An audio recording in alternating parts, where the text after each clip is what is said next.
오늘도 여러분과 함께 강의를 진행할 최낙윤 교수입니다. 여러분들과 함께 벌써 6주간 여러분들과 강의를 진행을 했고요. 이제 마지막 7주차가 되었습니다. 이제 다음 주부터는 여러분들과 오프라인으로 함께 만날 수도 있겠네요. 만약에 다음 주도 여러분들과 다시 또 온라인 강의를 하게 될지도 모르겠지만, 어쨌든 다음 주에는 우리가 함께 만날 수 있다라고 하는 가정하에 이 강의를 진행하려고 합니다. 언제가 될지 여러분들을 만나게 되는 시간이 언제가 될지는 모르지만 그 시간까지 우리가 열심히 더 이 강의들에 집중해 주셨으면 좋겠고, 또 이 강의들을 통해서 여러분들이 유익한 정보들, 유익한 지식들을, 정보적 지식들을 많이 얻어갈 수 있었으면 좋겠다라는 생각을 해보게 됩니다. 이제는 우리나라 안에서 코로나19가 많이 좀 조용해진 것 같아요. 많이 잠잠해져서 이제는 뭐 20명 안팎으로 계속해서 확진자들이 나오고 있는데, 어느 정도 안정화가 되어 가면 우리들도 함께 모여서 안전하게 여러 가지 교제들을 나눌 수 있을 것 같다라는 생각을 해보게 됩니다. 지난 6주간, 이제 이번 시간이 7주차니까요. 지난 6주차의 시간들 동안 우리가 나누었던, 제가 여러분들께 강의했던 여러 가지의 내용들이 있었습니다. 오늘 이 시간에는 제가 여러분들과 함께 강의했던 그 모든 것들을 함께 조금 되짚어 볼 수 있는 시간들을 좀 가져보려고 합니다. 이 시간은 사실은 이제 앞으로 언제 될지 확실치는 않지만 여러분들과 함께 할 중간고사 그 시험을 대비하는 시간이라고도 볼 수 있을 것 같습니다. 사실 보면 많은 학생들이 동영상을 틀어놓고 다른 행동을 하거나 다른 짓을 하다가 제가 말씀드리는 여러 가지의 내용들을 듣지 못하고 넘어가게 되는 경우가 굉장히 많이 있던 것 같아요. 자, 그러나 오늘 이 시간만 집중해 주신다면, 오늘 이 시간 저희 전체적으로 6주차의 모든 강의들을 정리할 텐데, 이 강의들을 정리하는 시간들을 잘 들어주신다면 첫 번째 중간고사에 대한 정리가 될 것이고, 두 번째는 제가 했던 6주차의 그 모든 강의들의 정리가 되어지기 때문에 나름대로 굉장히 유익한 시간이 될 수 있을 거라고 생각합니다. 제가 강의했던 내용들은 사실은 전체적으로 보면 기독교적인 부분들도 있었겠지만 대학생으로서 또는 청년으로서 여러분들에게 유익한 것이 무엇일까 고민했고, 또한 그런 사실들을 좀 연구해서 그 연구한 내용들을 여러분들께 강의를 드렸습니다. 그러다 보니까 조금 어려운 부분들이 많이 있었어요. 뭐 논문에 대한 것들을 제가 찾아오다 보니 여러분들에게 조금 어려운 것들을 강의했던, 그래서 결론을 내기도 좀 쉽지 않았던 강의들도 좀 있었던 것 같습니다. 뭐 어쨌든 여러분들에게 유익한 시간들이었을 거라고 생각을 하고요. 오늘 이 시간에는 이것들을 좀 정리해 볼 텐데, 강의만 정리하는 게 아니라 여러분들과 함께 했던 과제들에 대한 내용들도 좀 정리해 보도록 하겠습니다. 먼저 과제를 좀 함께 한번 얘기를 해볼까요? 일단 추가 점수를 여러분들께 드리는 시간들이 있었죠. 추가 점수 드리는 것을 제외하고 과제에 대한 내용만 말씀드려 보도록 하겠습니다. 제가 어떤 과제를 드렸는지 기억하시나요? 저는 과제를 총 2가지를 여러분들께 드렸었습니다. 첫 번째는요, 아직 여러분들이 제출하지 않으신 자기소개서였어요. 자기소개서는 오프라인 강의 때 한꺼번에 다 모아서 내달라라고 요청드렸습니다. 그런데 계속해서 온라인 강의가 계속되어지고 오프라인으로 여러분들과 함께 만날 수 있는 시간이 점점 줄어들고 있다라는 생각을 해요. 그래서 제가 고민을 하고 있는데, 일단 이렇게 했으면 좋겠습니다. 5월 첫째 주에는, 그러니까 5월 첫 주, 5월 3, 4일, 5월 4일부터 그 한 주에는요, 오프라인으로 우리가 학교에서 만나지 않는다 하더라도, 그러니까 다시 온라인으로 수업을 해야 한다 하더라도 5월 4일 그 주간에 있을 때는, 그 주간의 수업은 무조건 여러분들이 자기소개서를 과제란에 사이버 강의 그 과제 폴더에 제출해 주시면 감사하겠습니다. 그러니까 무조건 제출일은 5월 4일, 5월 첫 주, 그 주간에 여러분들의 자기소개서를 사이버 강의 또는 오프라인 수업 때 제출해달라라고 여러분들께 요청드립니다. 자, 단, 그 자기소개서는 온라인 강의가 진행되면 사이버 강의에 올려주시고요.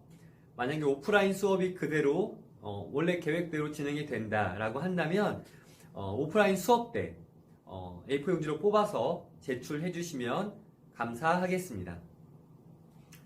자, 자기소개서는 그렇게 정리하도록 하겠고요. 두 번째는요, 제가 여러분들한테 내가 존경하는 리더에 대해서 제출해 달라고 요청을 드렸습니다. 언제 그런 과제를 내라고 했지? 라고 생각하는 학생들은 분명 수업을 듣지 않은 학생들일 거예요. 과제를 이번에 제가 내고 나서 좀 후회를 했습니다. 내가 왜 과제를 냈을까? 왜 후회를 했냐면요. 여러분들 모든 전공과 제가 가르치는 그 전공이 그러니까 반이 6개 반을 가르치는데 대충 평균을 내보니까 제출률이 40% 정도밖에 안 돼요. 그러니까 한 전공당 40명이면 한 20명도 안 되는 인원이 과제를 제출해 주셨다는 거죠. 그 말은 즉, 제 영상을, 그러니까 제 강의를 듣지 않고 있다라는 것이라고 이제 생각할 수밖에 없는 상황입니다. 좀 속상했어요. 그래서 이 과제를 오히려 제출을 안 받았다면 여러분들이 강의를 듣고 있지 않다라는 사실을 몰랐을 텐데 한편으로 속상하기도 하지만 그럼에도 불구하고 여러분들에게 더 중요한 일들이 있었기 때문에 그렇겠지 라는 이해를 제 안에서 저를 방어하기 위해 계속해서 이렇게 하게 되어지는 것 같습니다. 뭐 어쨌든요, 다들 여러분들 점수를 어떻게 받으시려고 그러시는 건지 잘 모르겠지만 과제 제출률은 그랬습니다. 과제를 제출하지 않은 학생들은 그만큼 점수를 받지 못하겠죠. 추가 점수는 점수가 플러스 되는 거지만 과제는 여러분들에게 직접 요구를 하는 것이고 사실상 제출하지 않는 학생들에게는 마이너스가 되어지는 것이기 때문에 그렇게 알아주시면 될 것 같습니다. 내가 존경하는 리더에 대한 부분은 제가 점수를 3단계로 나누어 드렸습니다. 그 40% 되는 학생들에게 제가 전에도 과제를 내드렸을 때 이런 말씀을 드렸어요. 내가 존경하는 리더가 누군지 구체적으로 밝혀달라. 이순신 장군이면 이순신 장군, 세종대왕이면 세종대왕. 그런데 많은 학생들이 내가 존경하는 리더는 변혁적 리더십을 가진 리더입니다. 자기 희생적 리더십을 가진 리더입니다. 라고 약간 학문적으로만 제출한 학생들이 꽤 많이 있어요. 그런 학생들, 그리고 구체적으로 내가 존경하는 사람은 유재석입니다. 내가 존경하는 사람은 페이커, 이상혁입니다. 뭐 그렇게 구체적으로 작성한 사람들 있고요. 또 강의를 나중에 생각을 했든지 나중에 봤든지 또는 까먹고 있다가 나중에 제출을 하든지 해서 강의의 그 기간을 지나서 제출한 학생들이 있습니다. 그래서 그런 학생들을 나누어서 점수를 조금씩 달리해서 점수를 드렸다는 점 말씀을 드리겠습니다. 네, 제가 2주차부터는 1주차에는 오리엔테이션과 여러가지 강의들을 했고요. 2주차부터는 여러분들과 청년들에 대한 이야기들을 좀 나눴었는데 청년들에 대한 이야기 함께 이제부터 본격적으로 좀 정리하는 시간 가져보려고 합니다. 간단하게 요약하면서 중요한 것들만 뽑아서 말씀을 드릴 테니까 기억하시고 여기서 중간고사가 나오겠구나 라고 생각하시면서 들어보시면 조금 더 집중해서 들으실 수 있을 것 같습니다. 자, 첫 번째는요, 제가 청년들의 CMD 법칙이다 라고 하는 것을 여러분들께 말씀드렸었습니다. 옆에 PPT가 같이 나오면 좋겠지만 제가 전에 했던 강의들 기억하시면서 한번 떠올려 보시면 좋을 것 같아요. 청년들의 CMD 법칙 여러분들께 말씀을 드렸었습니다. 힘들고 어려운 우리가 지금 이런 코로나19 같은 이러한 상황 속에서 우리가 이겨낼 수 있는 좋은 것들이 있는데 우리 청년들에게 적용할 수 있는 접목할 수 있는 좋은 규칙이 있다. 근데 그것이 CMD 법칙이다 라고 말씀을 드렸습니다. C는요 커뮤니케이션, 소통하는 법칙이다, 의사소통이다 라고 말씀드렸고요. M은 미팅, 만나야 한다 라는 것을 말씀드렸습니다. 그리고 D는 디렉션, 방향성을 제시하라. 그리고 제시된 방향성을 따라가라 라는 말씀을 드렸었습니다. 이 청년들의 CMD 법칙이라고 하는 것 또한 매우 중요합니다. 누군가와 소통하고 누군가와 대화하고 누군가가 하는 행동에 리액션을 해줄 수 있는, 그래서 의사소통이 되어짐을 통하여 상대방의 중요한 것들, 상대방이 나에게 말하는 것들, 그리고 내가 상대방에게 말할 수 있는 것들에 대해서 서로 공감하고 이해하고 공유할 수 있을 때 우리의 어려움들을 함께 이겨나갈 수 있게 되어진다. 그런데 그런 의사소통이 되기 위해서 제일 먼저 이루어져야 될 게 뭐냐면 미팅, 만나야 된다는 거죠. 누군가와의 만남을 또 중요시 여길 수 있어야 합니다. SNS를 통해서 만날 수도 있고요. 우리가 정말 자주 간 요즘엔 커피숍을 가서도 만날 수 있고 전화통화를 통해서도 만날 수 있고 여러 가지 방법들을 통해서 우리는 많은 사람들과 소통할 수 있고 만남을 가질 수 있습니다. 만나지 않는다고 한다면, 만날 수 없다면 우리는 어떠한 것도 내 힘으로, 내 능력으로, 내가 가질 수 있는 어떤 능력으로 어려운 일들을 헤쳐나가기는 쉽지 않을 것이다. 그래서 우리는 어떤 누군가의 도움을 구하고 그 도움을 통해 이 어려움들을 이겨나갈 수 있다라고 말씀을 드렸습니다. 자, 그런데 여기서 가장 중요한 것이 무엇이냐? 바로 디렉션이라고 하는 거예요. 방향성을 제시하고 그 제시된 방향성을 향해 함께 나아가는 것. 쉽게 얘기하면 어떤 목표가 있어야 되고 그 목표를 바라보는 목적이 있어야 하며 그 목적을 향하여서 우리가 함께 걸어가야 한다라는 것입니다. 나 혼자 어떠한 길을 걸어가는 것은, 그리고 어떠한 목표를 향해 가는 것은 굉장히 외롭고 힘든 일이겠죠.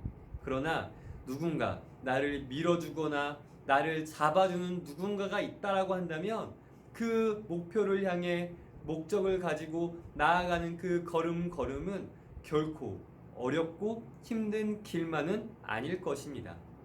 그래서 누군가를 만나고 그 사람과 소통함을 통하여서 올바른 목표를 바라보고 그 목표 안에 목적을 정하여서 그 길을 올바로 걸어가게 되어질 때에 우리에게 주어진, 우리의 앞에 놓여진 모든 어려운 상황들을 이겨나갈 수 있게 될 것이다 라고 여러분들께 정리해 드릴 수 있을 것 같습니다.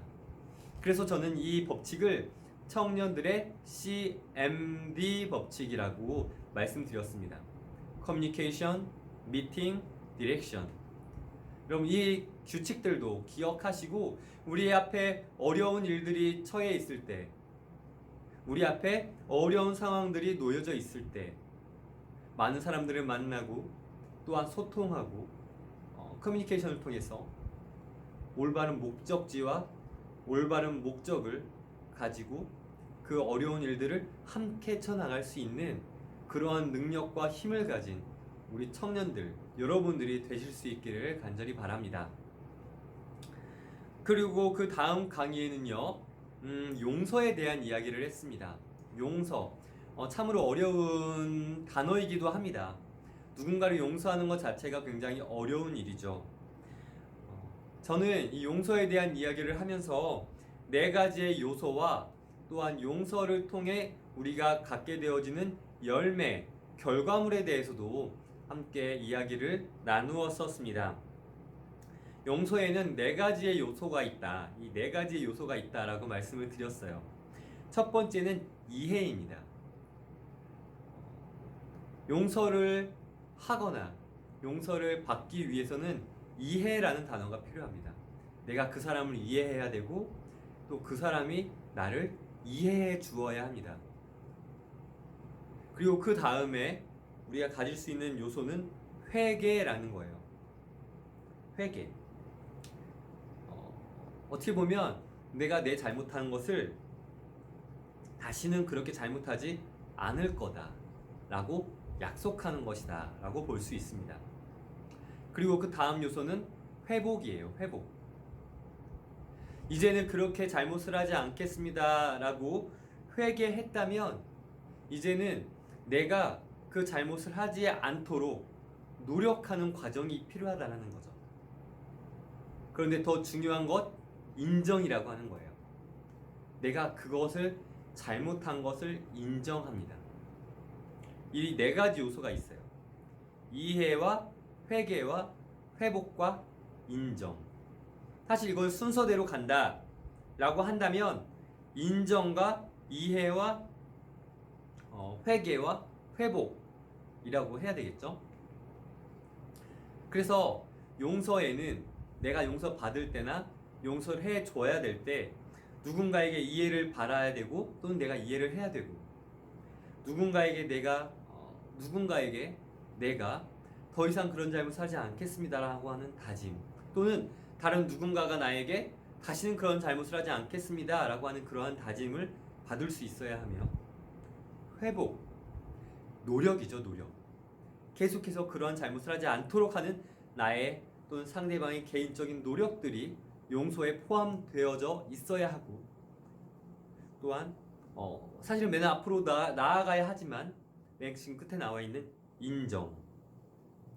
내가 잘못한 사람입니다.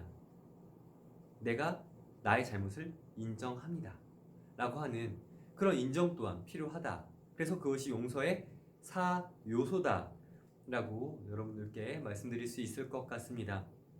용서의 열매는요, 사랑, 신뢰, 용기, 감사 등입니다.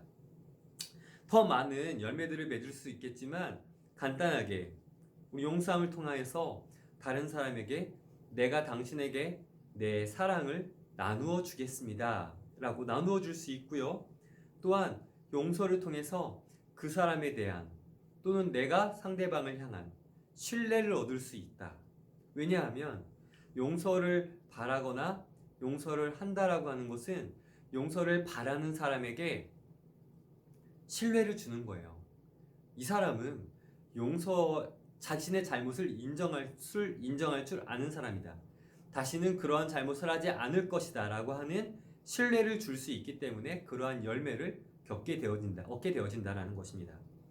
그리고 세 번째는 용기죠. 내가 잘못한 것을 인정할 수 있는 용기.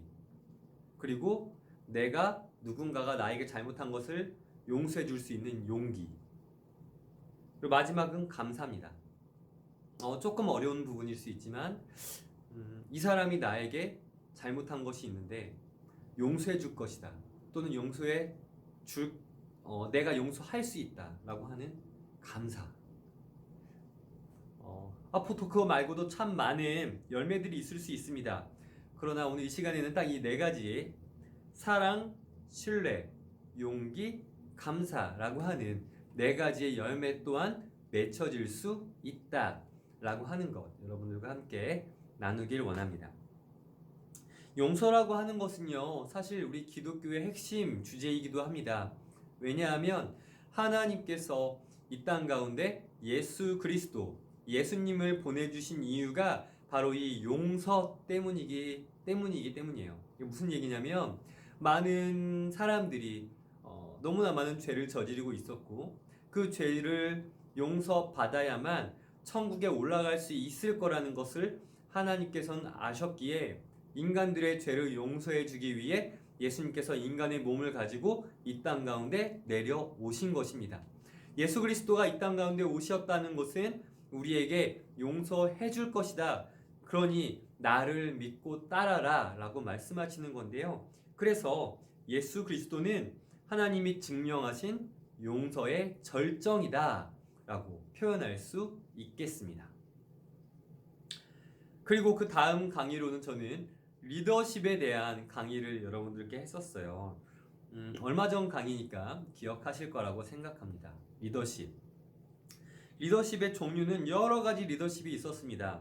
대표적으로는 자기 희생적 리더십, 그리고 변혁적 리더십, 거래적 리더십. 뭐 여러 가지 리더십의 종류들이 이 외에도 여러 가지가 있는데 우리에게 조금 더 유용한 리더십 하면 이 세 가지 정도를 말할 수 있을 것 같습니다. 무엇보다 나를 희생하고 나를 내려놓고 나를 포기하고 이끌어갈 수 있는 능력을 가진, 무엇보다 내가 능력을 가지고 내가 다른 사람들이 나를 신뢰할 수 있는 힘과 카리스마를 가지고 걸어갈 수 있는, 나아갈 수 있는 그러한 리더십을 가진 자. 이제 그런 리더십이 바로 자기 희생적, 변혁적, 거래적 리더십을 가진 사람들이다 라고 말할 수도 있겠습니다. 리더십의 개발, 그러니까 우리는 어떠한 리더십을 개발할 수 있을까? 나의 리더십을 개발하기 위해선 어떠한 것들을 개발해야 할까에 대해서 말씀을 드리는데요. 첫 번째로는 카리스마를 개발해야 된다라고 말씀드렸습니다. 쉽게 얘기하면 다른 사람들이 나에게 리더로서 매력적으로 느낄 수 있는 어떠한 매력점, 그런 것들이 있어야 된다라고 하는 거죠. 누군가에게는 어떤 강한 카리스마, 또 누군가에게는 매우 온유한 카리스마, 누군가에게는 좀 성경적으로 지적으로 이렇게 함께 할 수 있는 포용의 카리스마, 여러 가지 카리스마들을 가질 수도 있을 겁니다. 그리고 영감적 동기부여를 할 수도 있겠죠. 계속해서 사람들에게 매력적인 언어들, 자 함께 합시다. 또 동기부여의 올바른 동기부여라고 표현해야 할까요? 사람들이 할 수 있도록 마음에 어떤 끌고 갈 수 있을 만한 매력적인 언어들, 표현들, 생각들, 그런 것들을 넣어줌을 통해서 함께 조직원들이, 공동체원들이 함께 갈 수 있도록 만들어주는 역할을 하는 것이 바로 이 영감적 동기부여고요. 그 다음 이제 지적 자극이라고 하는 거예요. 지적 자극이라고 하는 것은 사람들에게, 그러니까 공동체원이면 공동체, 수소원이면 수소원, 조직원이면 조직원, 이 사람들에게 내가 너희들보다 더 많은 것들을 알고 있다. 그러니 내가 알고 있는 것을 따라 함께 해보자 라고 밀려갈 수 있는 것, 함께 얘기해 줄 수 있고 내가 알고 있고 그것이 옳은 것이다 라고 하는 것을 분명하게 밝히고 그 비전을 향해서 함께 갈 수 있는 능력을 가진 자가 이 지적 능력, 지적 자극을 주는 리더다. 그래서 이런 요소가 있다 라고 했고요. 또 하나는 개별적 배려라고 하는 요소가 있습니다. 이 개별적 배려라고 하는 것은 한 사람 어떤 상황에 놓여 있는지를 알고 그 상황마다 이 사람에게 어떠한 것들이 필요한 것인지를 생각하고 그 필요한 것들을 채워주기 위해 노력할 수 있는 그런 매력을 가진 사람, 그런 능력을 가진 리더, 이제 그런 요소를 가진 리더가 또 있다라고 말씀을 드립니다. 그래서 카리스마, 영감적 동기부여, 지적 자극, 개별적 배려, 이러한 요소들이 우리 안에서 발전되어지면 우리는 그 누구보다 자기생적 리더십, 변혁적 리더십, 거래적 리더십을 포함한 우리 안에서 어떠한 공동체에 들어가도 정말 뛰어난 리더십을 가진, 어떠한 공동체에 들어가도, 어떠한 조직에 들어가도 그 조직에 합당한 리더십을 가진 사람이 될 수 있게 될 것이다 라는 것을 여러분께 말씀드렸고요. 그래서 우리는 우리 안에 카리스마를 개발해야 되고요. 동기부여할 수 있는 마음, 능력, 그런 언어적 능력, 여러 가지 생각들을 포용할 수 있는 그런 능력들을 소유하여야 합니다. 그리고 지적 자극 또한 굉장히 중요하죠. 리더자가 아는 게 없어요. 그럼 어떻게 그를 따라갈 수 있겠습니까? 그렇죠? 지적 자극을 가진 리더 또한 굉장히 중요합니다. 그리고 개별적 배려.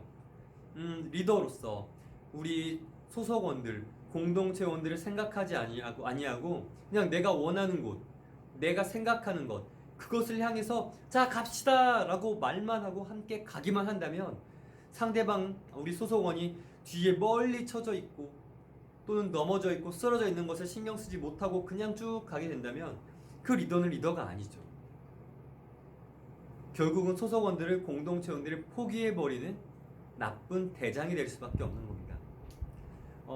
내가 존경하는 리더에 대한 과제를 여러분들께 부탁드렸을 때 많은 분들이 이런 말씀을 해주셨습니다. 대장이 아니라 리더가 필요하다. 맞습니다.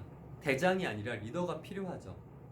대장이라고 하는 것은 아까도 말씀드렸지만 어떤 강력한 카리스마를 가지고 내가 원하는 대로 내 마음대로 내 생각대로만 움직이는 사람, 다른 사람들을 배려하지 않고 이해하지 않고 공감하지 않고 다른 것들이 중요하지 않은 오로지 내가 원하는 독재자들이라고 볼 수 있겠죠. 이제 그런 사람들을 통해서 대장이라는 단어가 나오게 되었고요.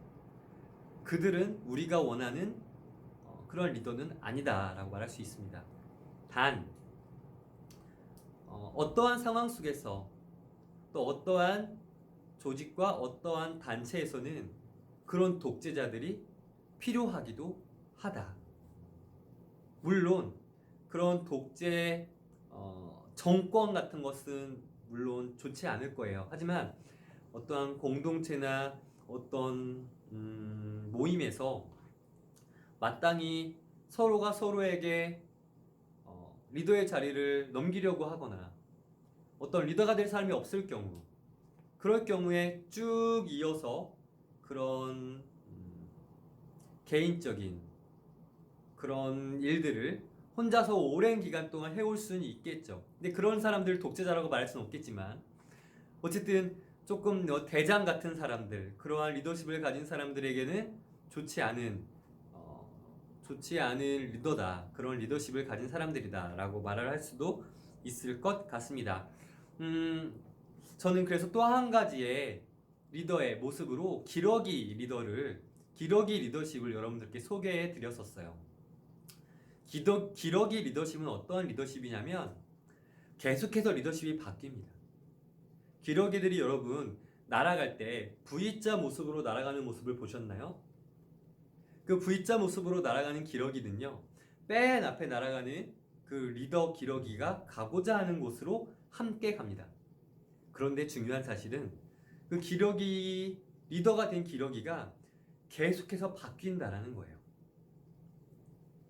오늘은 이 기러기가, 다음엔 또 다른 기러기가, 다음에 또 다른 기러기가 이 기러기 무리의 리더가 되어서 가고자 하는 길을 갈 수 있도록 만들었다는 거죠. 무슨 얘기냐면 정말 나 혼자 리더로서 모든 일을 행하고 나 혼자 이 모임의 리더로서 모든 것을 결정하고 선택하고 생각하고 움직인다면 결코 다음 리더가 그 자리에 서는 것이 쉽지 않을 것이라는 것입니다. 그래서 리더로서 다른 이들에게 많은 것들을 나누어 주기도 하고 함께 일할 수 있는 그런 리더가 필요하다라고도 우리는 생각해 볼 수 있습니다. 그것이 곧 기러기 리더십이라는 거예요. 타인을 세울 수 있는 리더십, 다른 사람들한테 맡길 수 있는 리더십. 그래서 어떤 사람이 무엇을 더 잘하는지, 어떤 사람에게 무엇이 더 뛰어난지를 분석하고 그것을 알아서 그것에 맞추어 그 사람들한테 나누어 줄 수 있고 맡겨 줄 수 있는 그러한 리더십이 기러기 리더십이다. 그런 것 또한 우리에게 매우 필요하다라고 말씀드릴 수 있겠습니다. 다음은 제가 강의한 것 중에 가장 어려운 강의였다라고 말씀드렸던 것 같은데요. 신학과 과학에 대한 내용이었어요.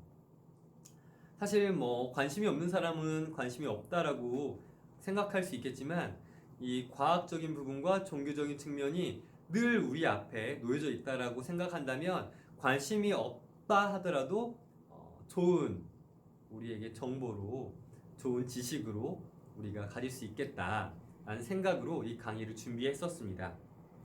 과학과 종교는 상황에 따라서 조화롭게 이루어지기도 하지만 상극이기도 한 분야이죠. 분명한 사실은 과학은 신학에 영향을 줄 수 없습니다. 다만 신학은 과학에 영향을 줄 수 있습니다. 신에 관련된 영역은 결코 과학으로는 풀 수 없는 문제이기 때문이에요. 자, 그러니까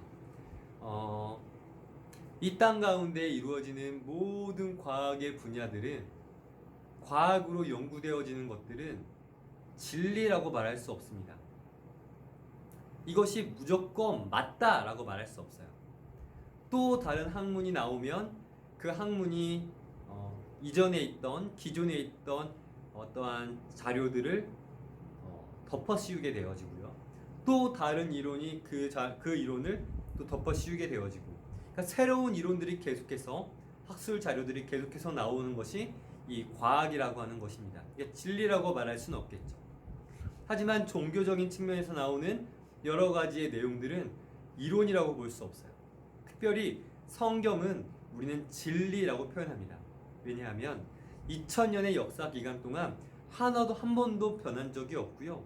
앞으로의 2000년도 또 2000년도 변하지 않을 진리이기 때문에 종교에 대한 분야들은 진리다라고 말할 수 있습니다. 특별히 성경은 기독교에선 진리다라고 표현을 하고 있죠. 과학은요, 인간의 영역입니다. 하지만 종교는 신의 영역이에요. 인간의 영역과 신의 영역이 나누어져서 생각을 해야 된다는 겁니다. 인간이 신의 영역에 넘어서서 신을 이해할 수 있을까? 글쎄요. 신을 이해할 수 있다면 그게 과연 신일까? 그렇지는 않을 것 같습니다. 여러분 한번 생각해 보십시오. 신을 만날 수 있다면 그게 신일까요? 신을 볼 수 있다면 그게 신일 수 있을까요? 신의 마음을 우리가 100% 이해할 수 있다면 그게 신일까요? 물론 신일 수도 있겠죠. 다만 인간의 이런 부족한, 인간의 뇌가 50%도 사용하지 못하는 그런 뇌를 가진 인간이란 존재가 이해할 수 있는 신이라면 진정한 신이라고 할 수 있을까? 과학과 신의 영역은 다르다. 그래서 우리 안에 과학에 대한 부분을 통해서 신학을 또는 종교를 비판하는 것은 옳지 않다. 다만 종교라는 측면에서 과학을 사용함으로 이 종교라는 측면을 더욱 발전시킬 수는 있다 라고 하는 부분이 있다라는 사실을 여러분 기억하시고 이해해 주시면 참 좋을 것 같다라는 생각을 해보게 되어집니다. 그리고 이제 마지막으로 6주차 강의 때는요, 직업에 대한 이야기를 여러분들과 했었습니다. 여러분들이 지금 대학교에 다니고 있는 이유, 여러분들이 지금 현재 학교에 다니면서 공부를 하는 이유 무엇이죠? 간단히 얘기하면 직업을 갖기 위해서입니다. 여러분들의 꿈을 펼치기 위해서죠. 제가 강의를 준비하면서 가장 많이 생각했던 것 중에 하나는 그런 거였어요. 왜 대학교 때 2년, 3년, 4년 공부를 했는데 또 다른 전공의 회사에 들어갈까? 왜 또 다른 일들을 하게 될까? 라는 생각들을 좀 많이 해보게 되면서 물론 그것이 옳지 않다라고 말할 수는 없지만 우리에게 더 좋은 직장, 더 좋은, 더 유익한 기업, 우리의 꿈을 펼칠 수 있는 기회들을 가질 수 있는 방법이 뭘까 라고 고민을 해보면서 사실 이 강의를 많이 준비했던 것 같습니다. 또 많이 생각을 했었던 것 같아요. 그래서 저는 여러분들한테 내가 직업을 준비하기 위해서 무엇을 준비해야 할까? 나 개인적으로 어떠한 것들을 준비할 때 우리는 좋은 직장, 내가 원하는 꿈, 내가 할 수 있는 좋은 유익한 직장이나 취업 장소들을 얻을 수 있을까를 고민해 보면서 이 강의를 준비했었습니다. 세 가지를 여러분들께 말씀드렸어요. 첫 번째는 경험과 지식이라고 하는 것이었습니다. 너무나 간단하고 우리가 가장 많이 준비되어져야 될 부분이라고 생각합니다. 많은 것들을 배워야 되죠. 많은 것들을 알아야 합니다. 제가 뒤에는 여러 가지 좋은 책들이 있습니다. 여기 뒤에 있는 책들은요, 대부분 신학 책들이에요. 주석들도 있고요, 신앙 서적들도 있습니다. 이 책들을 제가 다 보았을까요? 물론 다 보진 못했어요. 완벽하게 다 보진 못했습니다. 하지만 이 책들을 모두 다 읽기 위해서 계속해서 노력은 하고 있어요. 계속해서 읽고 있다라고 하는 거죠. 이렇게 많은 책들을 읽기 위해 노력하는 이유는 무엇일까요? 알아야 하기 때문입니다. 알아야 여러분들과 나눌 수 있고, 알아야 여러분들을 가르칠 수 있고, 알아야 또 그런 것들을 배울 수 있어야 제 안에 유익하고 나눌 수 있는 말들이 많아지고 할 수 있는 것들도 풍성해지기 때문입니다. 또 많은 경험들도 필요합니다. 강의를 하는 것도 필요하고요. 저 같은 경우는 설교도 할 수 있는 시간들을 많이 늘려야 되고요. 또 많은 학생들을 만나서 많은 대화를 통해 이 학생들이 어떠한 것들이 필요한지를 깨달을 수도 있어야 합니다. 그래야 그 필요한 것들을 채워주기 위해 강의를 준비하고 설교를 준비하고 여러 가지 생각들을 정리해 놓을 수 있기 때문입니다. 자, 만약 축구 선수가 되고자 하는 학생이 있다면 어떤 것들을 준비해야 될까요? 매일매일 운동해야 할 겁니다. 매일매일 연습해야 할 겁니다. 매일매일 훈련해야 할 겁니다. 그런 경험들, 국가대표 A매치 경험이 있어야 더 많은 경기들을 뛰어낼 수 있고요. 또 경영과라면 회사 같은 곳에 들어가서 인턴으로라도 여러 가지 배울 수 있는 것들을 많이 배워서 그것들을 실제 취업했을 때, 실제 직장에 갔을 때 더 쉽게 적응할 수 있도록, 그 더 많은 것들을 해낼 수 있도록 내가 많은 경험을 얻는 것이 중요하다라는 것을 말씀드립니다. 그래서 많은 자격증들을 따기도 하고요. 또 IT 업계에 들어가기 위해서는 또 학교 안에서 우리가 실습할 수 있는 많은 실습들, 딸 수 있는 많은 자격증들을 따내야 좋은 기업에 들어가거나 좋은 꿈을 성취해낼 수 있겠죠. 그래서 우리에게는 경험과 지식이라고 하는 것이 정말 중요합니다. 두 번째는요, 직장 영성, 직업 영성이라고 하는 것이에요. 내 안에 어떤 것들을 하기 위해 내 속에서 준비되어져야 되는 것들이 있다라고 하는 것입니다. 내 속에서, 내 마음 안에서, 내 생각 안에서 준비되어져야 하는 것들이 있다라고 하는 것이에요. 저는 이전에 강의에서는 다른 얘기들을 좀 많이 했지만 내가 무엇을 준비해야 될까, 내 안에서 내 속에서 무엇을 준비해야 될까 라고 생각해 볼 때 자존감도 많이 생각이 들더라고요. 자존감. 난 정말 할 수 없는 사람이야. 그런 생각들은 결국 나 자신을 낮추어서 아무것도 할 수 없는 사람으로 만들어 버리죠. 하지만 난 할 수 있는 사람이야 라는 생각을 가지고 있다면 어떠한 직장을 들어가더라도, 내가 전공하지 않은 직장을 들어가더라도 그것을 해낼 수 있는 힘을 길러줄 수 있다라고 하는 것입니다. 이 직장 영성이라고 하는 것은 성경적인 분야이기도 해요. 기독교 안에 분야이기도 합니다. 기독교에서는, 성경에서는 이렇게 말합니다. 하나님께서는 너를 사랑하시고 너를 통해 기뻐하신다. 우리를 통해서 하나님께서는 기뻐하신다. 기쁨을 받을 수 있는 존재이다. 그만큼 우리는 하나님께 인정받을 수 있는 사람이다라는 거예요. 그만큼 우리는 소중한 존재다라고 하는 것입니다. 즉 어떤 직장을 들어가든지 우리는 성공할 수 있고 인정받을 수 있는 사람들입니다. 그것을 위해 우리는 자존감, 자신감 필요합니다. 가장 중요한 것이 직장 영성의 이 자존감, 자신감이다. 여러분 기억하셨으면 좋겠어요. 그래서 내가 어떠한 직장을 들어가더라도, 내가 어떠한 직장을 준비하더라도 강한 담대함으로, 자신감으로 이 모든 것들을 준비해 나가실 수 있으시면 좋겠다라는 생각을 해보게 됩니다. 자, 마지막 세 번째는요, 인간관계와 리더십에 대한 것입니다. 인간관계와 리더십. 사실 이 인간관계와 리더십은요, 제 논문의 주제의 한 부분이기도 합니다. 어떤 거냐면, 제가 지금 쓰고 있는 논문의 주제가 이런 거예요. 기독 청년 리더들의 인간관계와 영적 갑자기 여러분들과 이야기하려니까 조금 생각이 나질 않는데요.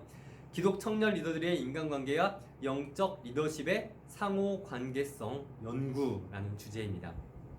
깜짝 놀랐네요. 기억이 안 나는 줄 알고.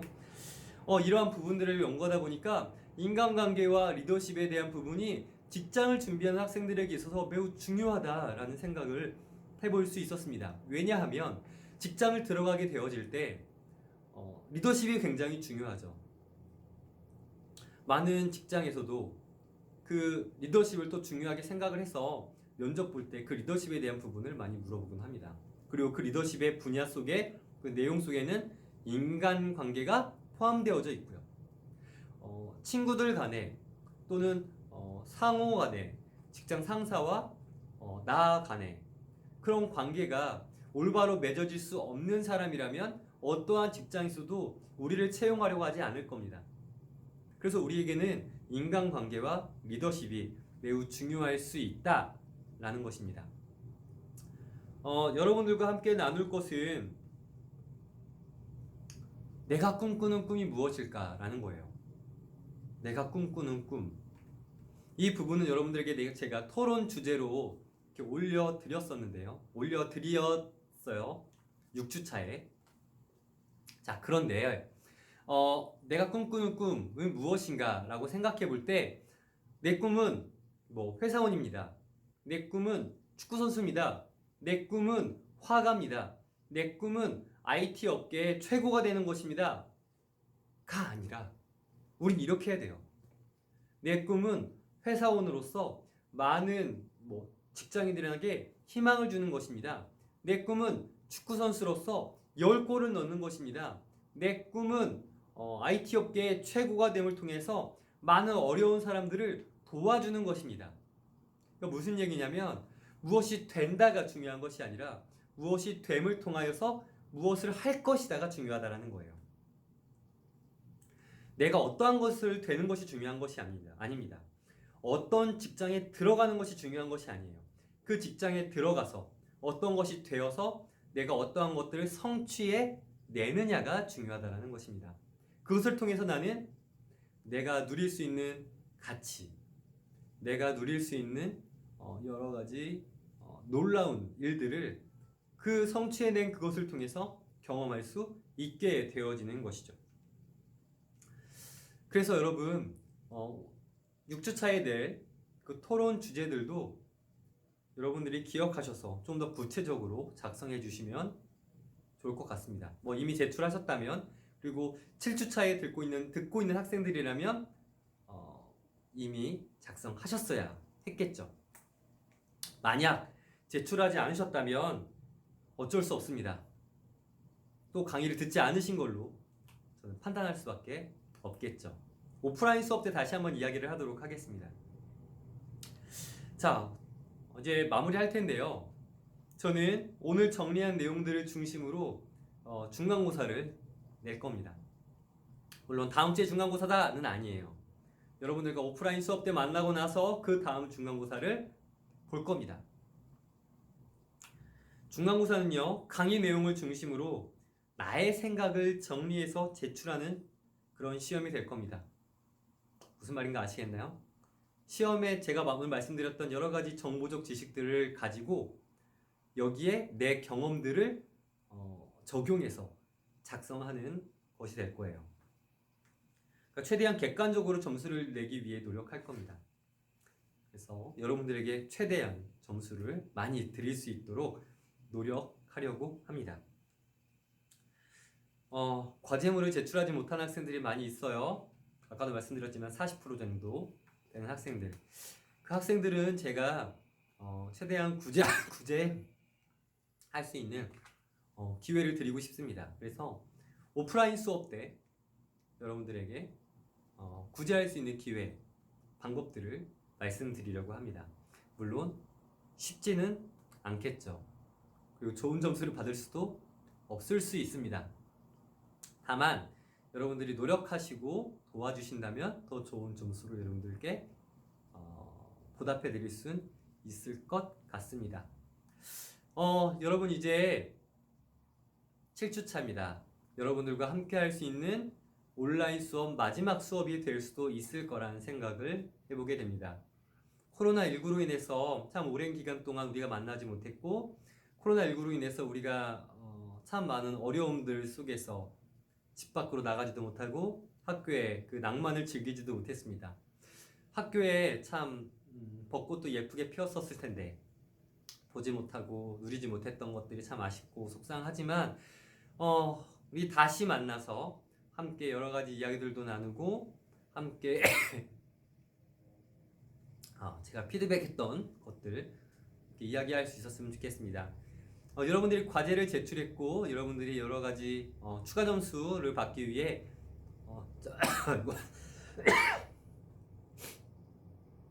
작성해 주셨던 내용들에 제가 피드백을 하나씩 다 작성해 놓았습니다.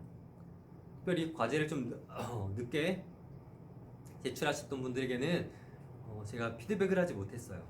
하지만 조금 일찍 제출해 주신 분들은 제가 열심히 피드백을 작성해 놓았으니까 그렇게 알아주시고 한 번쯤 읽어보시고 여러분들에게 유익한 이야기들이 있는지 한번 생각해 보시면 좋을 것 같다라는 생각을 해보게 되어집니다. 여러분 너무 수고 많으셨고요. 긴 시간 50분 동안 이 강의 함께 해주셔서 감사합니다. 우리 오프라인 수업 때 함께 만날 수 있도록 하겠습니다. 여러분 고생 많으셨고요. 감사합니다. 우리 다음에 만나도록 합시다. 수고하셨습니다.